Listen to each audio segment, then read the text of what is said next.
இன்றைக்கி மார்கழி 2ஆம் தேதி விடியற்கால 3:30 போல் டே ஸ்டார்ட் ஆச்சு. இன்றைக்கி வந்து நான் ஃபஸ்ட் டே குளிச்சுட்டு எல்லாமே வந்துட்டு வெளிய வாசல்லாம் கூட்டி பெருக்கி கழுவிட்டேன்.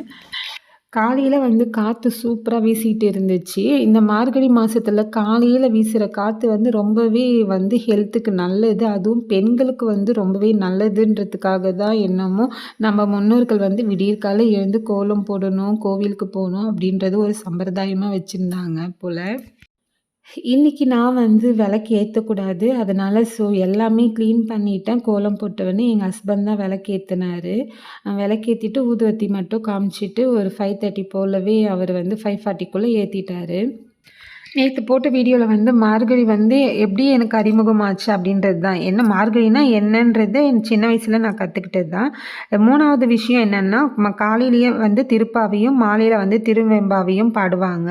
இந்த மாசம் மார்கழி மாதத்துல தான் அது ஆண்டாள் நாச்சியார் வந்து விரதம் இருந்து, காலையில நோன்பு இருந்து, அவர் வந்து திருமாலியே வந்து கல்யாணம் பண்ணிக்கிட்டாங்கன்ற ஸ்டோரிலாம் நம்ம பார்த்துருக்கேன். சின்ன வயசுலயே சொல்லியிருக்காங்க.